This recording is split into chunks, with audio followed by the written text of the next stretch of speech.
everybody? Welcome back to another Coach's Corner. I am personally excited today because it's the first time in the years that since past couple of years I started this, I get to talk to the hometown crowd on camera. So I'd like to welcome in Coach Robert Woodard from Charlotte. What is going on, man? What's up, Josh? Good to see you, man. Thanks for having me on. Yeah, all right, let's jump into it. Charlotte, tell the people about it. I've seen it. I couldn't believe it the first time I saw it. It really is an amazing place. No, yeah, thanks for saying that. I mean, it's 4 of the 5 coaches on our staff all grew up here. So that's I always tell people that's kind of where I lead off because this city and this university, it means a lot to our coaching staff. It's bigger than baseball. We were just named the second largest university in the state of North Carolina. From a student attendee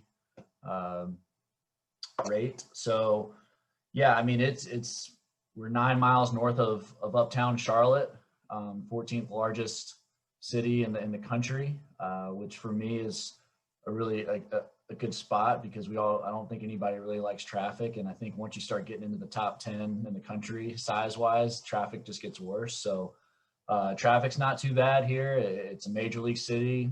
And we're right here 9 miles away as our city's hometown college baseball team. So as you said, it's a special place. We love coaching here, and we've been together as a staff now for a year and a half, and we've had a lot of fun just trying to move the needle here. Yeah, it's been, even I've only lived in Carolina now for almost 3 years, I guess, but going over there just the past 3 years, seeing how much it's changing. I mean, I think the new logo that is there really represents that. And I know that the athletic department is putting a lot into all the athletic programs, and the school is investing in that stuff. How has that helped the transition for you coming in there a couple of years ago? Yeah, no, I mean, it's I guess a great way to describe it is our administration talks a lot about fearlessly embracing momentum. And, I think all coaches here at Charlotte feel that in all sports, right? With Coach Healy in football, making a bowl game last year. Ron Sanchez, our head coach here in men's basketball, recruited the national championship team to Virginia. And he's in his 3rd year here.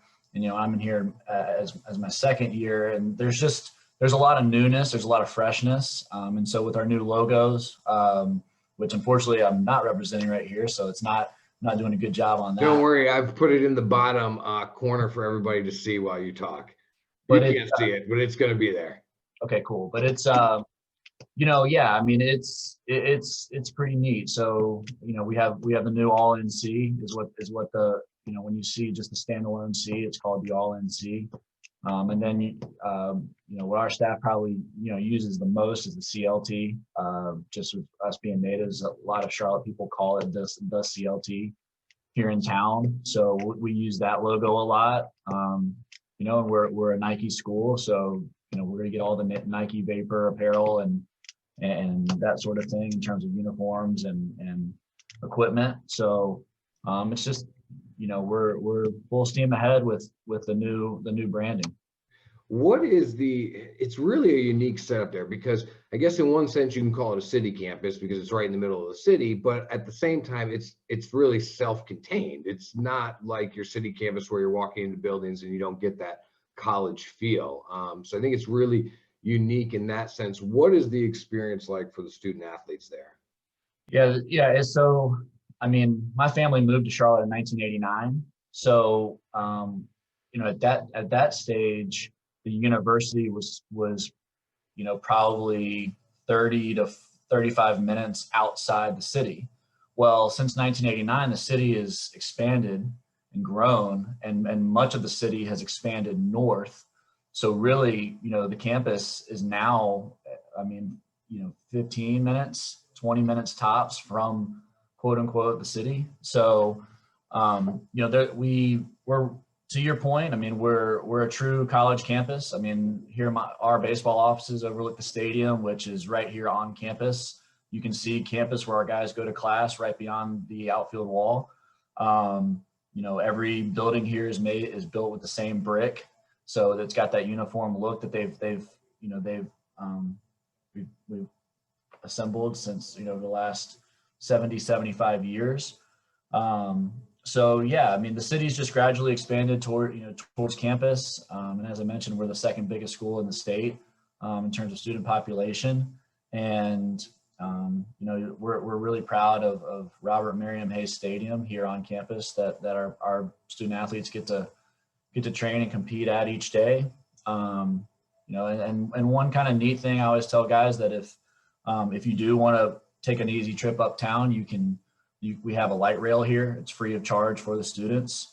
So whether you have a car or not, you come play baseball here, and on an off day, or if in the fall, if we have a weekend off, you can jump on the light rail for free and take the 20-minute ride uptown and go to dinner, go see a Panthers game, go see the Charlotte Knights play in the nicest AAA ballpark in the country, go see the Hornets play.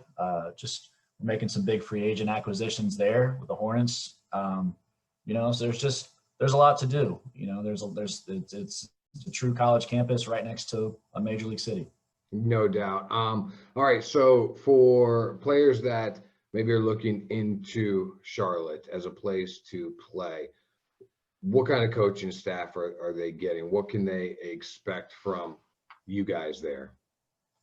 We're very passionate about player development, and we're very passionate about, taking sort of maybe some of our old school teachings and philosophies and foundations, but really trying to combine those with a lot of the newer teachings and more modern methods of training, using technology and that sort of thing, and sort of every day our coaching staff kind of tries to find that sweet spot of being kind of that blue collar program that's ahead of the curve or on the cutting edge of what's out there and what can help players get better.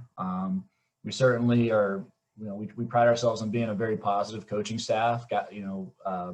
We talk about trying to be the same person or the same coach each day that we go down on the field, and our players know what they're going to get. They don't have to guess what kind of mood we're going to be in and that sort of thing. There's going to be energy. We are positive, but we're going to be real as well, right? Like it's when we've got to tell it like it is, we'll tell it like it is. When we pull in the stadium every day to go to work, it's bigger than baseball. It's bigger than wins. It's about, recruiting the best players in the country to come here to Charlotte and developing them as men to go on to play professional baseball, make a run at playing in the big leagues, be great husbands, be great fathers, be great business leaders, once their time to playing baseball is over. So the last time you and I talked, you had mentioned to me, we want high school travel coaches, recruiters, we want them sending us videos and names of the same kind of caliber of players that ACC and SEC teams get. We need to change that culture. Obviously, you truly believe in that and you're passionate about that, but that has to be an uphill battle. So how do you do that? How do you get people to start recognizing, send this top tier of talent to Charlotte? Well, I mean, it's just, I think every coach in the country fights that battle. I think because there's so many great schools in the country, and we all have so many connections, so it's just making sure that we're recruiting a player, that can, when it comes time to play the game, that they're going to help us achieve the goals we have for this program. And it's also important that it's not that maybe a player that from an ability standpoint can't play here, but I want every player we recruit here to play. I mean, that's why you recruit players to come here. So the last thing I ever want to do is to recruit a player that,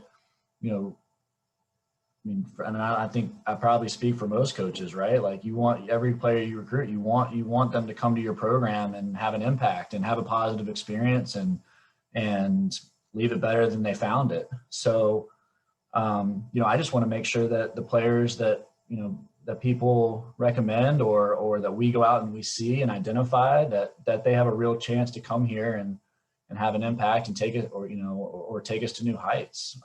Because it's just, I mean, at the Division I level, it's so competitive, and even the best case scenario of playing, if you're a high school player and coming here for 3 years and getting drafted, or 4 years and playing every day, that's still a small window in the grand scheme. So, it's you want to make sure that players can come to our program, or any program, and have the ability to get on the field because that's a big part of having a positive experience. It's not the whole experience, right? Like you can certainly go to a college program and be the next guy up and work your tail off. And when that opportunity comes, seize it. That's probably more common than not in a lot of sense, but I think that's the key of it. Right. Hopefully that gives you a sense. No, I mean, you gotta, I think kids are getting smarter, and families are getting smarter these days, and understanding,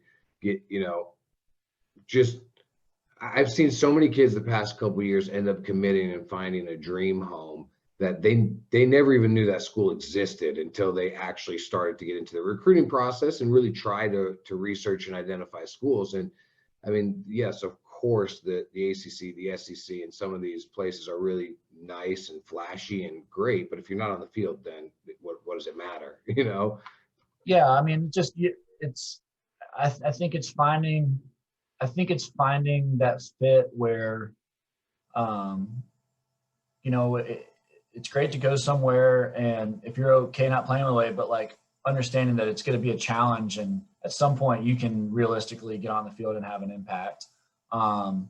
Versus like, hey, I can go to, there's so many different types of schools, with so many different types of opportunities that combined, high level academics and the opportunity to win at a high level, and, different locations all over the country. So, I just think, the more players really get out there and to your point, look at schools that maybe, weren't necessarily the quote dream school, you're going to find, something really special and really great. You bring up, the good point about being on the field, and a lot of people understand that's important. You can't keep progressing in the game unless you're on the field producing it. So we're starting to see more and more people go the junior college route, because that gives you an opportunity to be on the field and develop. And I think with COVID, that's becoming more of an option than ever before. And there is a big attraction to junior college players from four-year schools. Can you tell me what the attraction to those players is for you? Like, why is a junior college player at times more attractive than a high school player? Yeah, that's a great question. I mean, for us, not necessarily more attractive. It's just knowing your team and knowing your team needs. Obviously, a junior college player is going to be older than a high school player. So in terms of just general maturity, not necessarily all the case. There's a lot of very mature high school players out there. But more and more we're finding that as a junior college player gets to be 19, 20, 21 years old, and you're recruiting them, as opposed to some of the early recruiting that's gone on with 14, 15, 16-year-old players. It's just that those players have a little, they have different experiences, right? Like they're a little bit further ahead on the treadmill of playing competitive baseball. And so they have different experiences, and they have different, sometimes they have different values. For me, I mean, what I've seen in recruiting junior college players is it's a very tough breed. It's a very tough breed. It's a very driven breed of guys who are hungry to compete and go on to the next phase, whether that's professional baseball or Division I baseball, because they know when they step foot on that junior college campus that they've got, pretty much a maximum of 2 years. So it's a sprint. It's a sprint for them to prove that they belong in baseball at the Division I or professional level usually. So those players tend to be very motivated, and junior college baseball is extremely competitive. And so, they've got to fight to get on the field there too. So if they they go into that environment and they thrive, and they you know they make it onto the field and they help their junior college team win. You know, we generally have a better sense of what that player is going to be, you know, the following year when he's on our team. You know, it's not, there's a shorter gap typically, but in the amount of time that a junior college player has from when he finishes playing junior college, you know, from when you recruit a junior college player to when he gets to your campus, where typically a high school player, you know, could be there could be 2 or 3 years before he's a freshman and he's, you know, is in his first year of college baseball. Right. Again, not necessarily worse, but it's about coaches knowing their teams and you know, the personnel that they have, and you know, trying to build accordingly. So I've heard a lot, and I know you had Eric Sim, king of Juco, absolute nutball. Yep. You had him, I had him on. Great dude, has just become really a face of the Juco Bandits and promoting that. You know, he's one of the stories he told me really, I just didn't think of it, and it explained a lot, where he said he was telling the story about how when he got to, I think it was USF, and they catered Chipotle. Like, he was like, is that for us? Like, he didn't know everybody was eating it. And it would just blew his mind. And he just was so appreciative of it, because he wasn't on a school bus making peanut butter and jelly and Chipotle. Oh my goodness. And he said that junior college players just have this appreciation that a lot of times high school players don't have, especially at a higher level, D1. And I'm not going to stamp everybody this way, but you know, high level D1 players coming out of high school, a little bit of entitlement. They've always been good. They've always been, you know, this. And then you get these JUCO guys, and it changes the dynamics of your clubhouse. So it's not necessarily talent. It's kind of the character of the clubhouse. True, not true? I mean, I would say it can be true. You know, I don't want to get into a place of saying always, you know, or definitely true, right? Because I've seen numerous high school guys who come into, you know, our program and been tough and resilient and appreciative. But to your point, I do think there is a dynamic to junior college players, you know, in their 1 to 2 years that they experience there, that you know, yeah, the things that maybe matter to them are different than maybe some high school players, in terms of, you know, whether it's you know, valuing the indoor player development center as opposed to the locker room, you know, Or Chipotle. yeah, it's like, you know, they're again, not necessarily, you know, I know for us at Charlotte, like, we want to recruit players that walk into our indoor player development center and say, okay, I'm in, as opposed to, you know, a player that is more concerned with the locker room, or, and you know, and how that is. Again, we have a great locker room, but for us, it's about, you know, valuing things that are going to actually tangibly help players get better and achieve their goals and help this team achieve its goals, versus, you know, the Nike deal we have, or the Rawlings deal we have, or the really nice stadium that we have. I mean, those are all great things, and we're all very thankful for them. But ultimately, you know, it's when the game starts, it's not who has, you know, the flashiest things or the nicest things. It's about, you know, the game rewarding the guys that have put, you know, the blood and sweat and the investment in.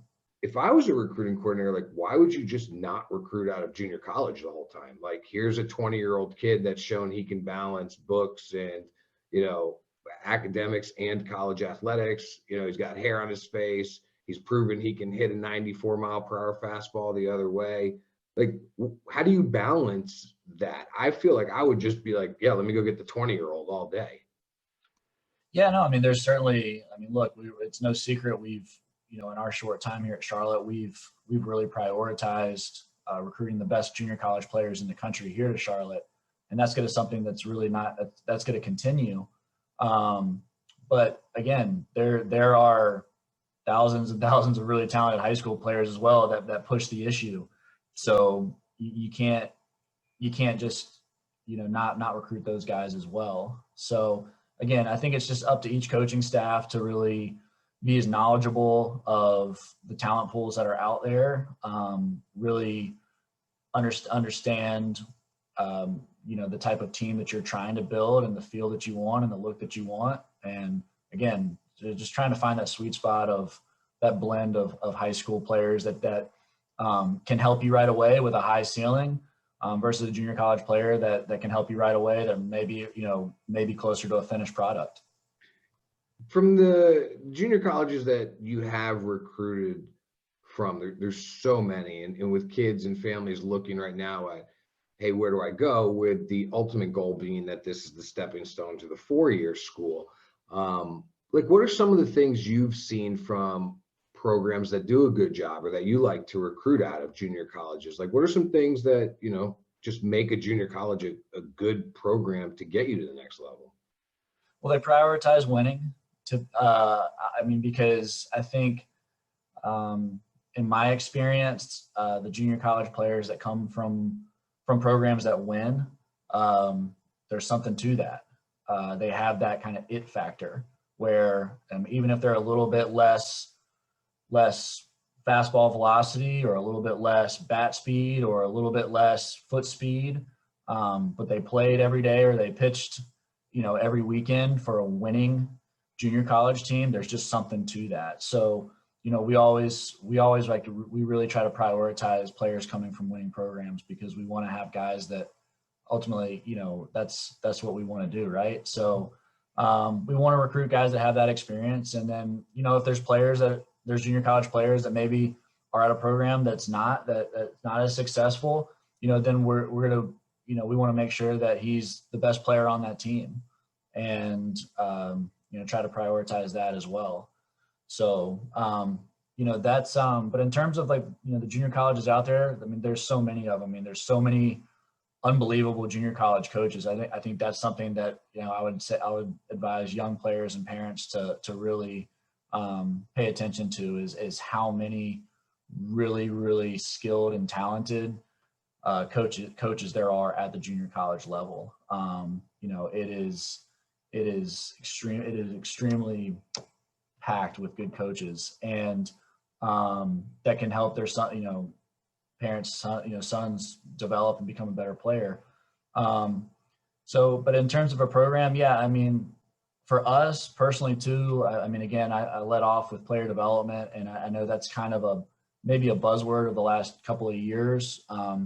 But when you center your program around player development, that's where you make all your decisions around, and that's where you're in a constant state of kind of growth mindset in terms of the things that are out there that can help players improve. So there's junior colleges out there that do that, they, with whatever resources they have. It's not about having a $1.5 million indoor facility, with high-speed cameras and Rapsodo and blast motion sensors and all that stuff. Like you can whatever your resources you have, if you center around player development and that culture, those are typically the junior colleges that we kind of gravitate towards recruiting from. So let's talk about the high school kids here a little bit. First, just to tie the two ends together, if a kid wanted to go to Charlotte, let's say, and it's just obvious that now is not the time, the rosters are just packed or the development's not there, and so they're thinking, well, maybe I should go to a junior college and then try my luck with Charlotte. Can they just simply ask you instead of just making their own guess? Like, how would they figure that out? Is going to junior college a good idea? Would Charlotte look at me in a year or two? Yeah, absolutely. Our coaching staff, B-Rob and Coach Bick, they, we have those conversations with players at times for sure, because there are a lot of players that have told us that that they are going to go to the junior college route, and we've told them that's great. We'll continue to recruit you. We'll continue to build a relationship with you and stay in touch with you and track your progress. And every year rosters are changing, so. We that's definitely a way to keep the door open to, to a program like ours or any other, for sure. Right. You have a unique experience in that you coached Team USA, 18U baseball. You saw elite high school pitchers, but it's a lot different than elite college pitchers. It's a different perspective that I'm guessing helps you a lot in recruiting as well when you're looking at high school guys. What did you learn from that? How do you look at high school pitchers differently than maybe the average recruiting coordinator? I don't know if I look at them really any different, but just my experience of working with USA Baseball at the Term of the Stars. I didn't coach the 18U team, but at the Term of the Stars, my responsibility with that was to evaluate every single pitcher that threw at that event. So I think it was roughly 50 or 60 pitchers that threw over the course of the week. And, my job was to evaluate those 60 pitchers and try to help the USA coaching staff make sound decisions on who could help them win a gold medal. So, really I think the thing that I really learned from that was you're talking about at that event, it was the 60 most talented pitchers that USA Baseball could assemble. So, all of these pitchers, we're talking about splitting hairs. We're talking about like future big leaguers that aren't going to make Team USA, and you're having to decide who can and who can't help. And for me, it was really interesting that, trying to really hammer down the difference between a player that is ready to help USA win a gold medal versus a player that's probably going to pitch in the big leagues for 10 years, but isn't ready to help USA win a gold medal, right? Like those can be two very, very successful pitchers and great people. But it was, for my job and my role with USA Baseball, that was what we tried to do. And thankfully it worked out. USA went on to win gold that year. And it was, again, I wasn't on the coaching staff or on that team, and I was coaching at UNC as an assistant when they won gold. But I was just really it was excited to be a small part of that. You bring up a really interesting point there. So I'm going to sidetrack just for a second, where you said these guys are future major leaguers, but they're not ready necessarily to commit or be ready to help win a gold medal. That can be said about college baseball as well. Like I've seen dudes that I'm like, this is going to be the best pitcher in this group of high school kids. Long term, this is going to be a dude. And college coaches will agree, but say, yeah, but I only get him for 4 years, and he's not going to be there until then. I don't think some people realize that. Like, how do you? So what, I guess, makes you say this guy is going to be the best, but he's not going to be the best in the 4 years I have him? Like, how do you figure that out? Well, tools jump off the page, right? Like, tools jump off the page, and we all know what those are. But I think you have to say, all right, like I'll look at, when we talk about recruits, we'll I guess a good way to describe it is that we'll ask ourselves, okay, if we had an inter squad scrimmage right now, like who is this player challenging, in the lineup and on the field?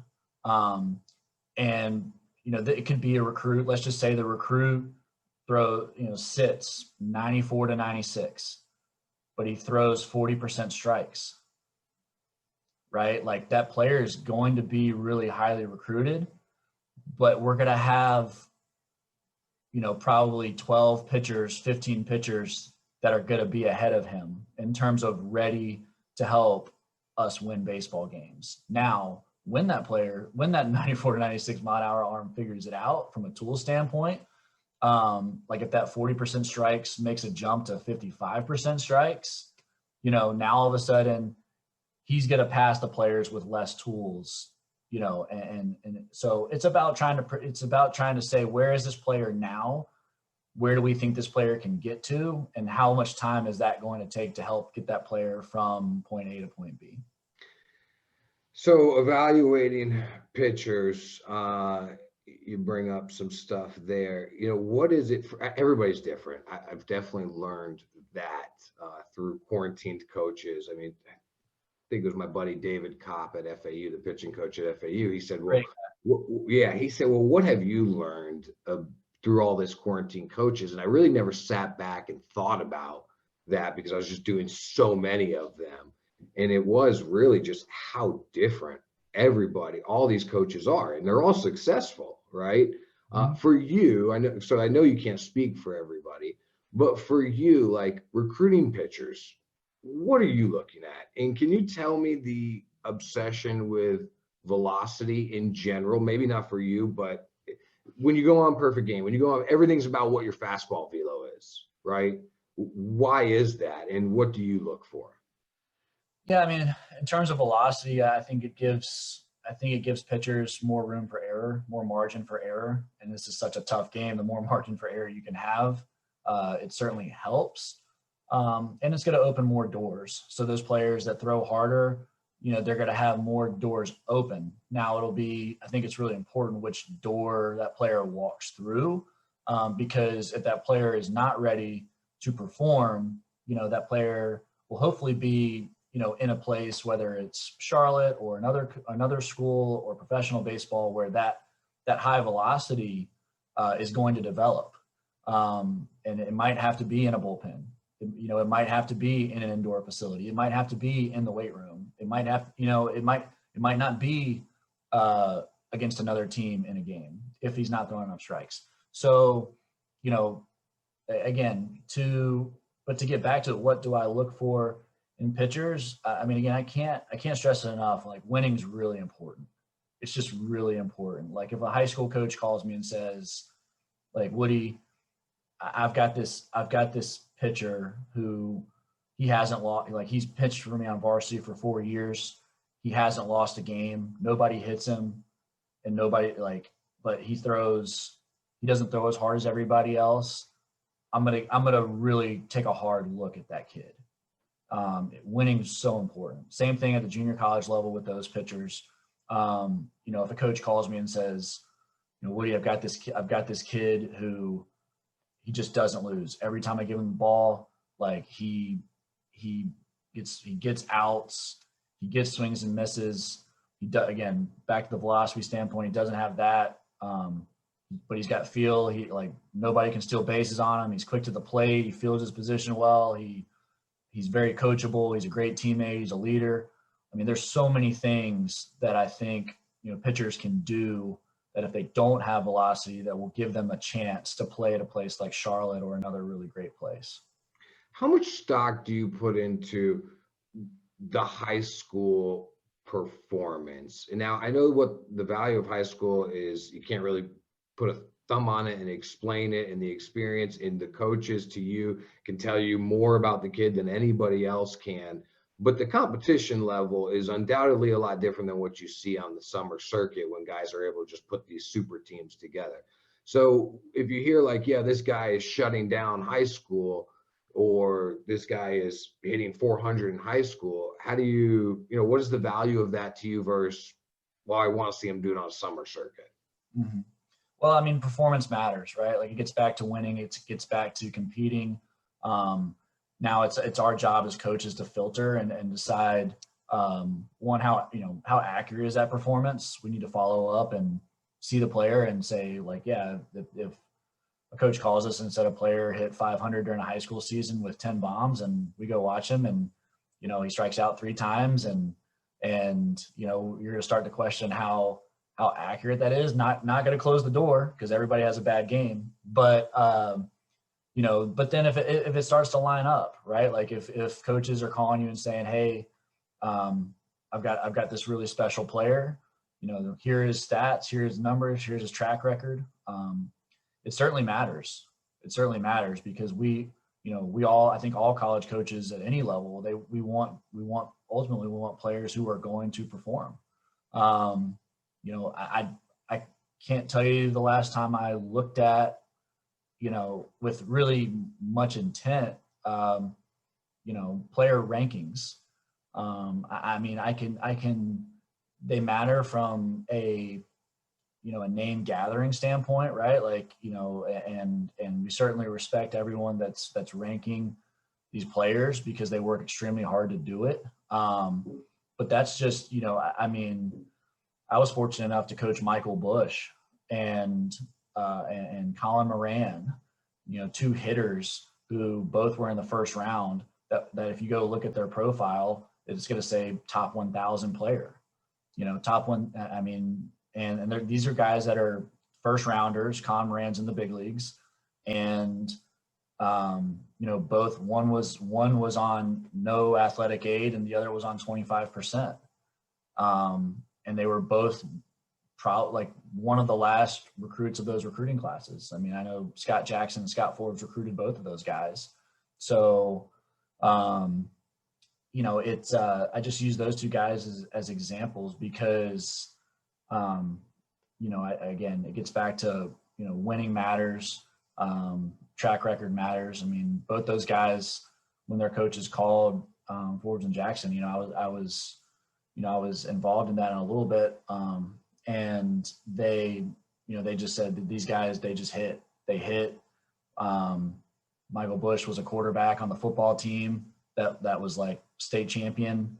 He led his baseball team, I think, to a state championship. Just a winner, producer, makeup, all that stuff. It just eventually it shows out. You keep taking me down different avenues because these are all discussions that have come up recently while everybody sits home with COVID. Sure. Two sport athletes. This is, and I said this the other night when we were doing this Q&A thing with everybody. This is the one area where I'm just not buying it with coaches. Everything else I'm willing to accept, better than me. But the two sport athlete thing, I'm not buying. Coach speak is not. You're not Nuke LaLoosh on the bus getting the advice from Kevin Costner. Right. Okay. Fair enough. So it's just at some point I feel like if you do basketball and baseball, and you personally, you spend half your time here, half your time there, versus me spending 100% of my time in one area, naturally, I'm going to be better than you over time at that is kind of my thing. I'm thinking more towards pitching too, like spending your entire year on an arm care program and doing all the things required for pitching. Come summertime, like I should definitely be better than the kid that was splitting their time up. So I don't get it. Can you explain it to me? Yeah, I mean, I think I certainly understand what you're saying, and I see both sides. I would say I'm kind of in the middle. Like I think there are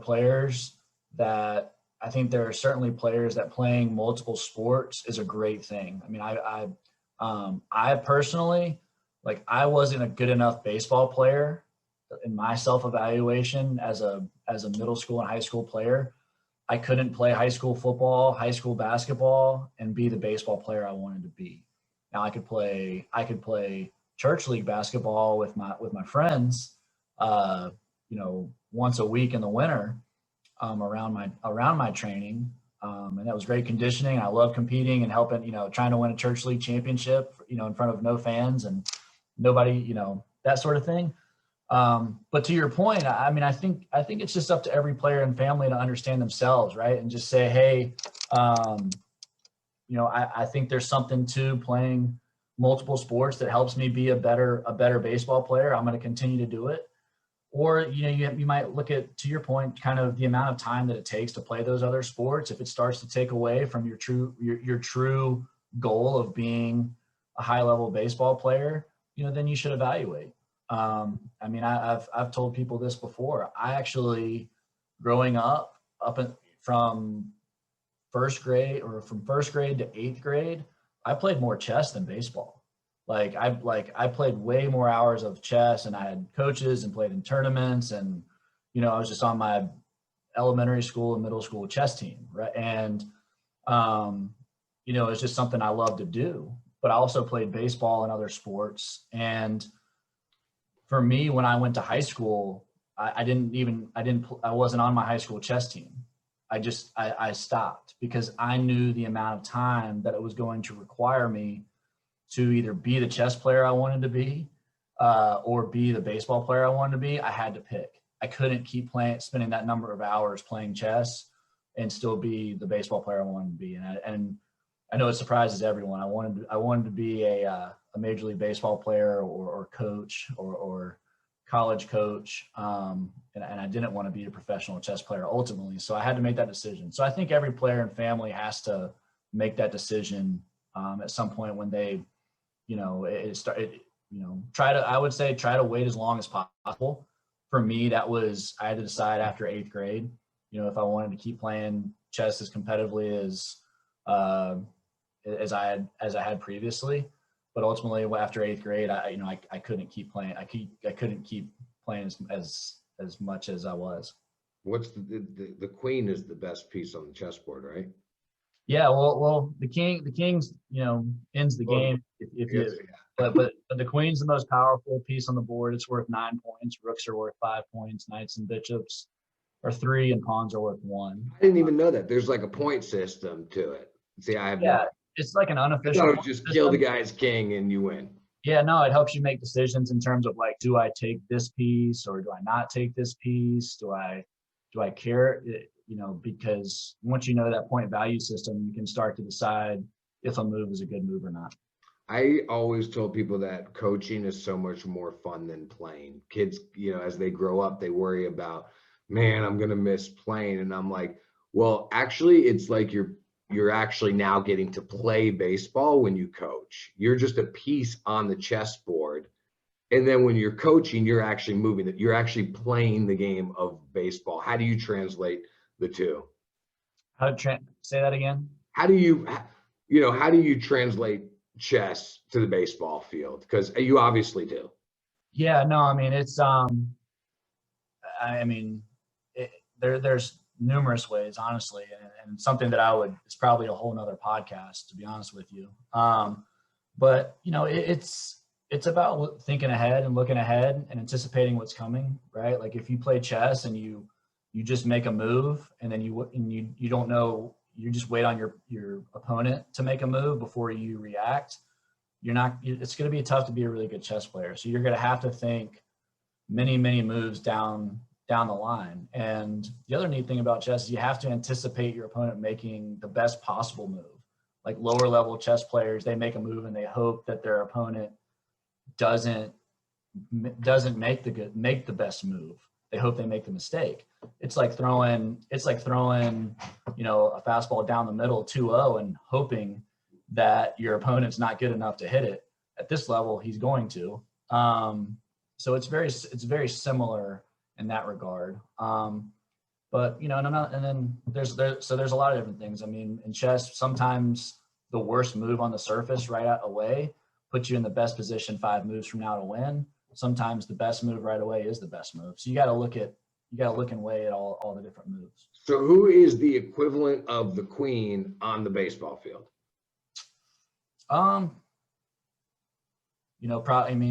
Probably your number one starter, your number one position player. If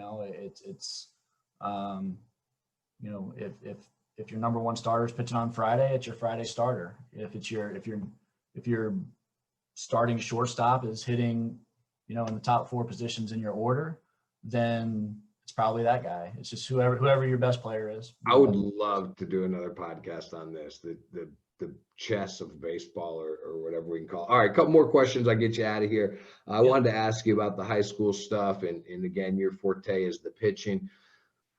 It's pretty obvious just by watching Twitter what a lot of high school guys are doing to get better.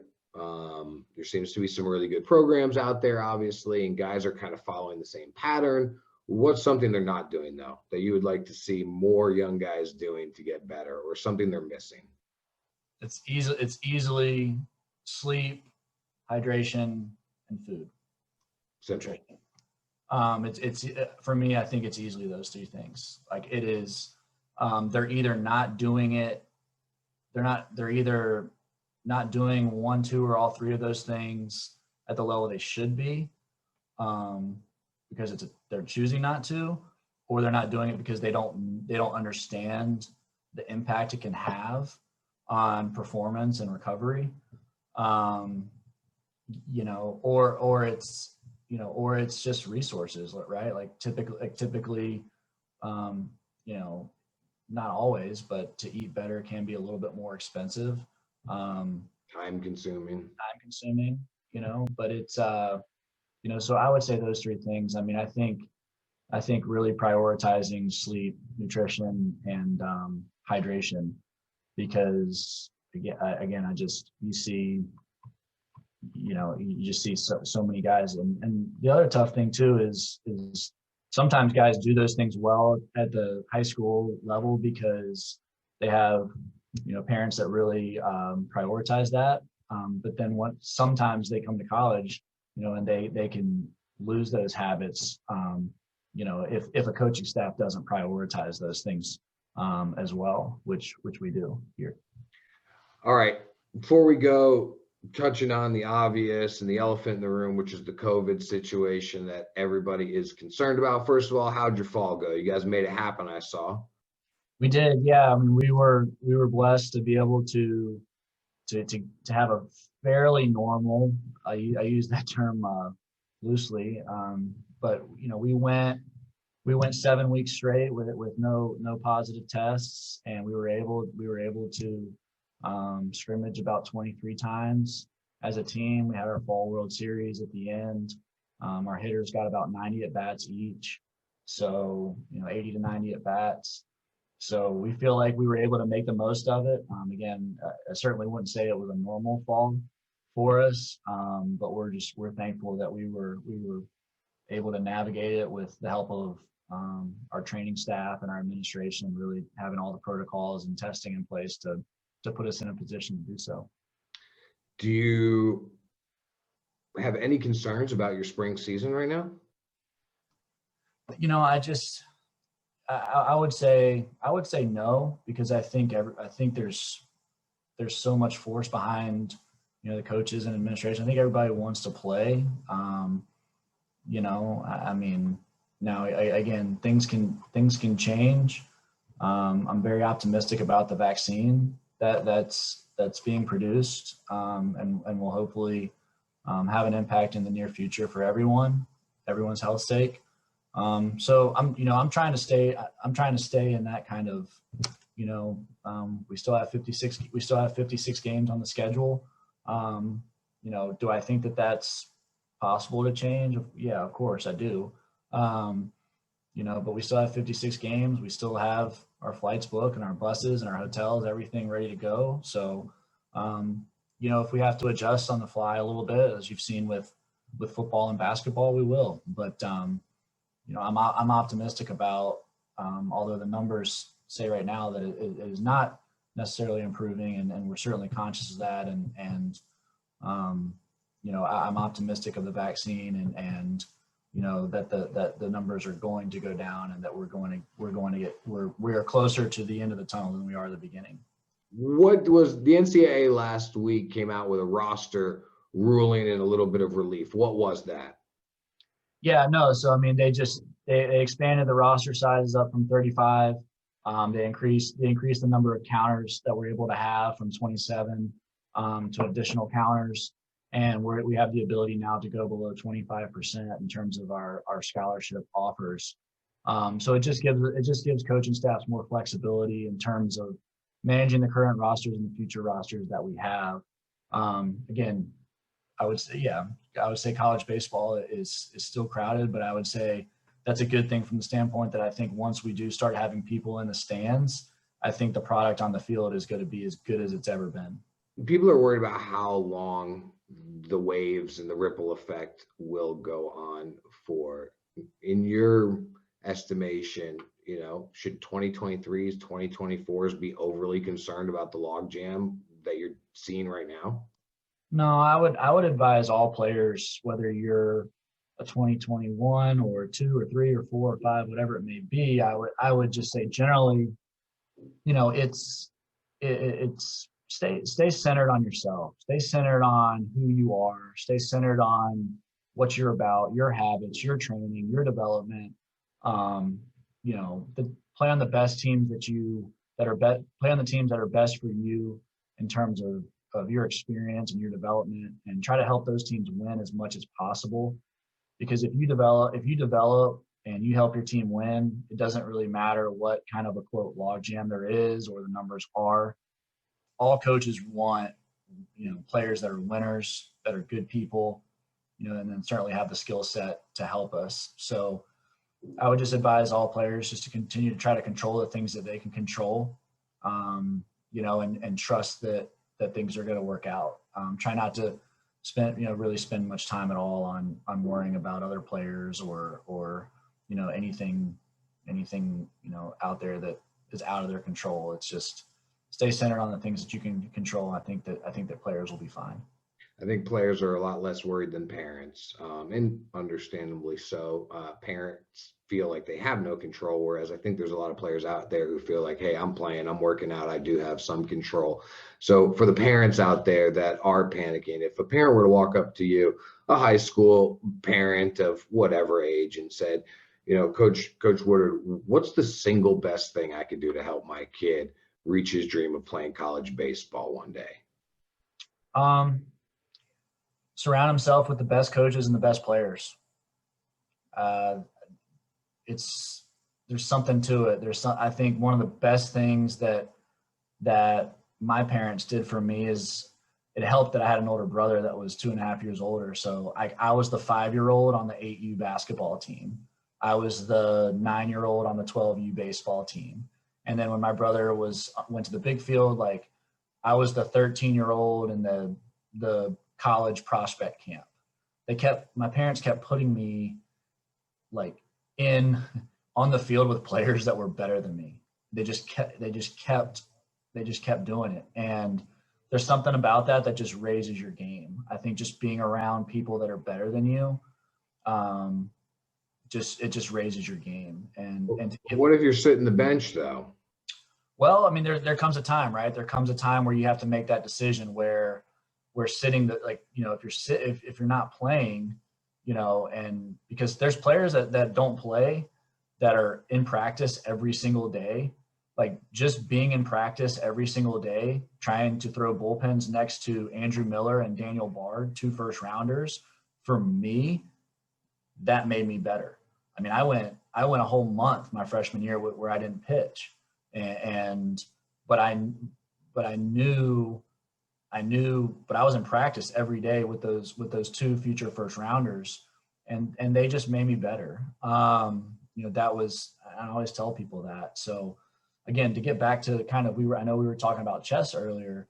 The best thing you can do as a chess player is to play better players, because what's going to happen is I promise you, if you and I play 100 times and you've never played before, like the first time we play, like it's probably going to be a really short game, but I promise you that 100th time you and I play, the game's going to last for a while, because you're going to get better and better and better and better.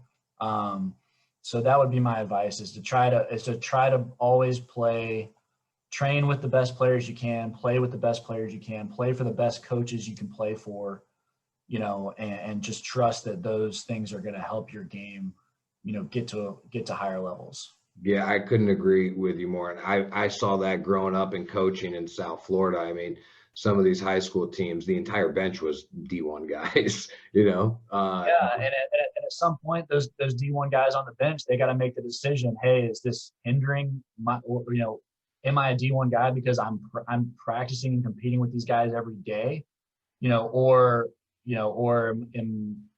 am I limiting myself by not playing? So you just right. There always comes a point where you got to have to, each player and family has to make the decision. Right. That's what I was going to say. I think travel's different, right? Like travel, yes, you're there to be on the field and try to showcase and things like that. For the most part, they're not practicing as much.